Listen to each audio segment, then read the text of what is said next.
na siya. I ordered this item from Lazada. I-unbox natin siya for today. Welcome back to Mag Topics and welcome back to my show. For this episode, mag-unbox tayo ng induction cooker. Kasi mahilig ako sa induction cooker. And also, bibigyan ko kayo ng tips at advices kung bakit useful at bakit bet ko ang paggamit ng induction cooker. Lalo na sa mga condo, sa bahay, at sa mga taong lipad na lipad, laging on the go.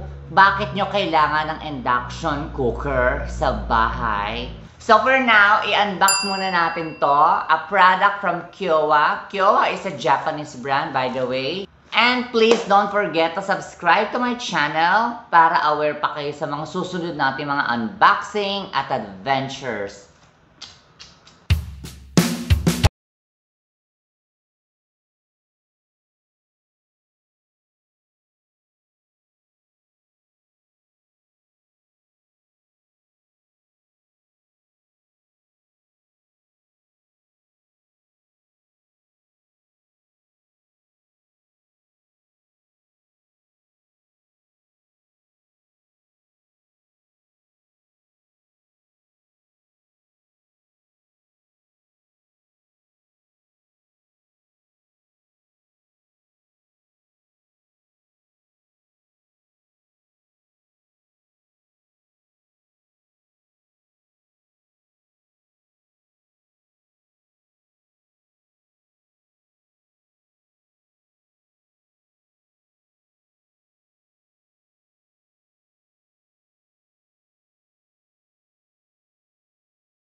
So, ayan, unbox na natin siya. Okay, andito yung may nakalagay dyan ng, nakikita nyo ba? May nakalagay dyan, ito for milk, boil, steam, 10 minutes, 1 minute, and then up arrow, down arrow, soup, cooking, fry vegetables, and then for fish, and then barbecue. Meron din pala sila for barbecue, yung bongga. And then, andito yung on and off, and may mini screen sila dito, digital screen, kung saan makikita nyo yung nakailang minutes na kayo, at kung naka-on or off. And then, meron dito silang indicator, 140 degrees Celsius, 200, 250 to 270.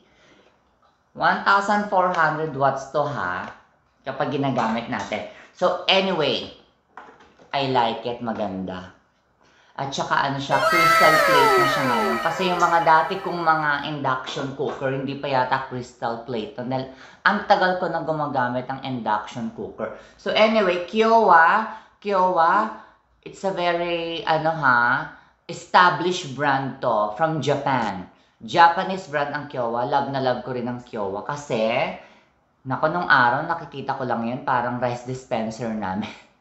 Rice dispenser na Kyowa. Yung tatak na Kyowa, yung literal na logo nila yon.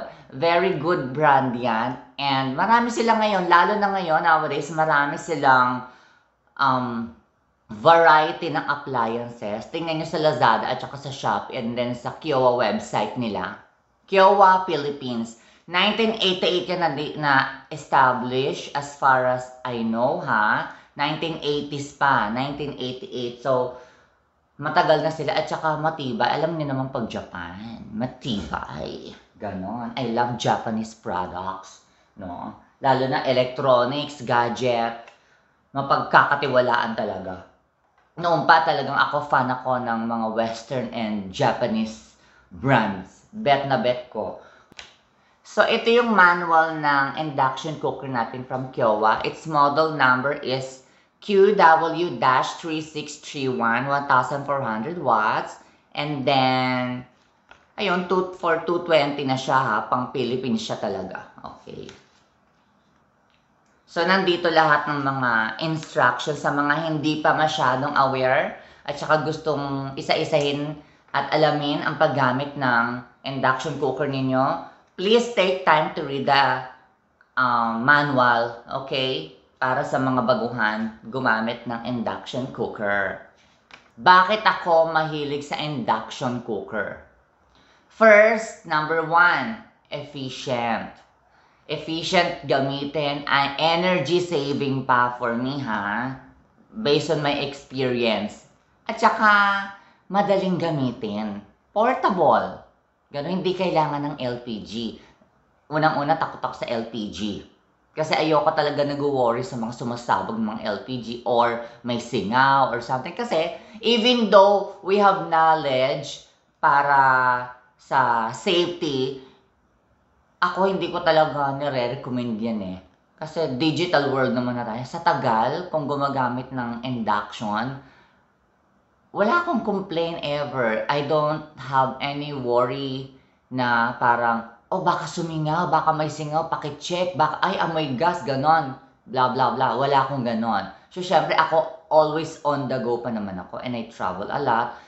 So, para sa akin, induction cooker ang gusto ko talagang gamitin. Number two, mas malinis gamitin, no? Mas safe, mas malinis gamitin yan. So, kasi lagay mo lang dyan yung cooking pan mo and then punasan mo yung pinaka cooking top niya. Ito yung pinaka top niya. Okay na yon. Tsaka yung paligid ng kitchen mo, linisin mo, tapos na. 'Di ba? So, pangatlo, safer. Bakit? Kasi syempre, disaksak. Unless, wag mong hahawakan, eto ha, wag niyong pag niya nakagluto na kayo, wag niyong hahawakan yung top na to, yung crystal plate, at saka yung yung cooking top ng ano ninyo, induction cooker. Kasi mainit yan. Pag nakapatay na, naka-off na, mag-i-start na siyang mag-cool down. Okay? At least hindi tayo mahawak sa apoy. So, mainit din yan. So, magko-cool down yan kapag naka-off na at tapos na kayo magluto. So, yun yung gusto ko, safer siya. So, syempre, di ba? At saka minsan automatic yan. Pwede nyo iset yung time yan pala. May timer. Pwede nyo i-time kung saan siya mag-off. Mag-i-stop na siya automatic. Fast cooking. Mas mabilis magluto sa induction cooker. Lalo na yung ngayong mga bagong induction cooker na yung crystal plate na siya. Hindi siya mismo doon sa induction plate. Diretso siya doon sa cooking pan ninyo or frying pan ninyo natin, no? So, mas nag-heat, nagpo-produce ng heat, at mas mabilis yung pagluluto natin, like gisa-gisa or something, or prito. Ako matagal na akong gumagamit ng induction. So, talagang alam ko na mas mabilis, mas efficient, fast. Kunyari, you're on a rush, mabilis makaluto ang induction cooker. So, itong induction cooker kong isa, brand niya, Midea. Midea ba yun? Tama ba yung pronunciation ko? Kasi, Chinese brand yan. Hindi sa pag-ano ha, hindi lahat naman ng Chinese brand is Lagapak, no? Or Pacific, or ano, hindi long-lasting ang quality. To be fair, isa sa pinaka-bonggang product ng China na when it comes to appliances is yung Midea. Midea itatawag ko kasi ang alam ko, yun ang pag-pronounce ko eh. Sorry if I'm wrong. Midea, no? At saka matagal na talaga sila na company pagdating sa mga appliances. So, itong induction cooker kung nasa kitchen ko, Midea yan, China ko pa binili nung nakatira pa ako sa Shanghai. 8 years na siya sa akin. Hanggang ngayon hindi pa siya nasisira. It's still working ha. Gusto ko lang siyang palitan kasi medyo natuklap na yung ano niya, baka mapasukan ng water, medyo delicate. So, nilagyan ko na lang ng electrical tape. So, hindi talaga ako magamit kasi ng any portable na gawa sa apoy or gas or pinapagana ng apoy. Hindi, ayoko talaga ng ganon. Induction cooker talaga ako ever since. Double or single, gusto ko induction cooker lang ang gagamitin ko. So ngayon, yung mabalik tayo sa Midea, may partnership din yan sa Carrier Air Conditioner. Meron silang venture. Kaya trustworthy talaga yung ano, ang Midea brand din ng China. Hindi naman kasi lahat ng brand nila is ano lang, mabilis masira. Meron din kahit pangilan-ngilan na trustworthy talaga, no, na matibay. So, isa yon. Kasi ako, proof yung matagal kong talagang nagamit. And then, may Philips din akong brand ng years back pa, around 2000, siguro mga year 2004, 2000, mga year 2006, 2007. May Philips din ako na brand na ginagamit na induction cooker. Good din yon, very good din ng Philips. So ngayon, Kiowa naman ang itatry ko kasi gusto ko, dalawa yung induction cooker ko or mas madalas ko nang gagamitin tong Kiowa. At saka ano siya, may bago siyang technology, yung crystal plate. So itatry natin yan. Especially sa mga nakakondo at saka sa mga nakatira sa bahay na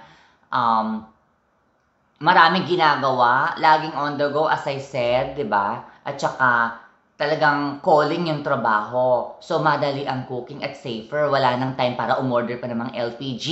So ito ang talagang mare-recommend ko, mag-induction cooker kayo. Yan. Any brand naman, marami naman dyan, marami kung ano yung gusto ninyong brand, marami dyan. Basta ako, happy ako kapag induction cooker ang ginagamit ko. Or other term, induction stove, gano'n.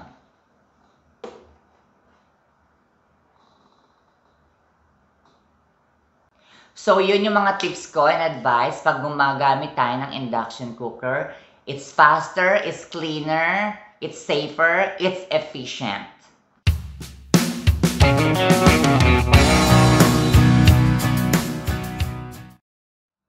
Ayan, so ngayon, itatry natin siya. Ayan, gumana naman. Yung sinaksak ko, umilaw siya agad. It's working. Ayan, nakikita nyo ba? Ayan, it's working. And then, on natin. Ayan. Natunog na siya. So ngayon, wala kasing nakalagay dito sa top ng plate.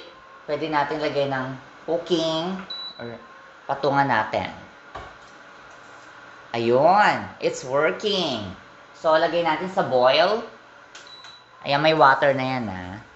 Ayun, kikita nyo ha, may water. Okay. So try natin siyang maboil. Ayan, nakikita ko na umiinit siya. Hawakan natin konti. Ayan, ang init. Nako. Ayan.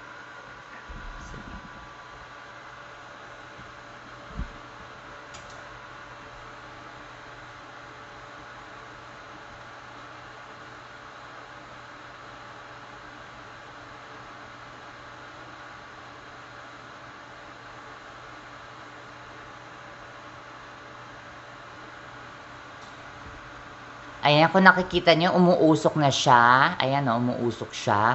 Ang init, ang bilis, 'di ba? Ganon kabilis.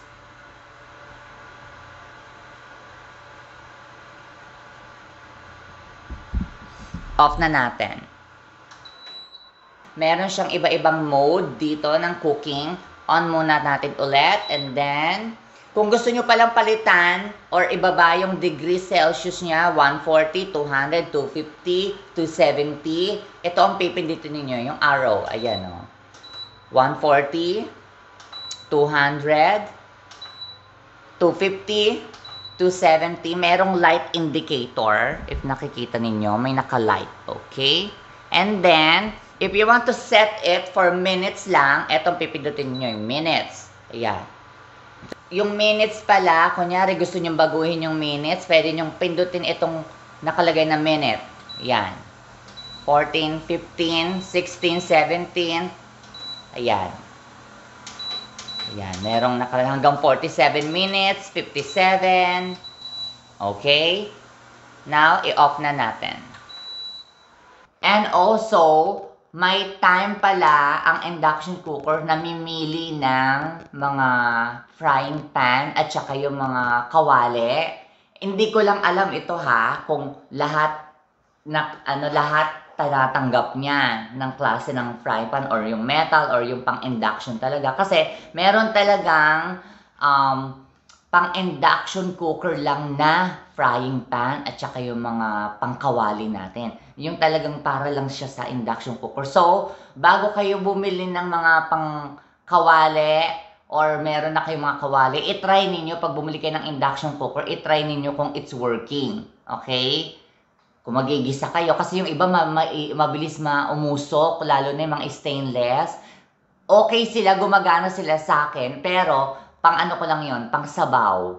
Pang gawa ko ng mga may sabaw. Pero pag magisa, mabilis silang umusok. So, yung pang induction ko talaga, medyo makapal ha, hindi stainless steel na mga metal. Yung makapal na frying pan, yun perfect yun sa mga gisa-gisa, tsaka talagang hindi mabilis umusok. Pero sa mga sabaw, talagang lalagyan nyo na siya agad ng water, magpapakulo kayo. Water na agad, kahit manipis lang siya na stainless, okay lang yun. Basta nakalagay na yung water, tsaka papakulo kayo. Ayan, for today's episode natin, sana may nakuha kayong aral at may natutunan kayo sa aking mga sinabi about induction cooker na favorite ko talagang gamitin. Okay? So, waiting nyo yung mga susunod ko pang episode and thank you for watching!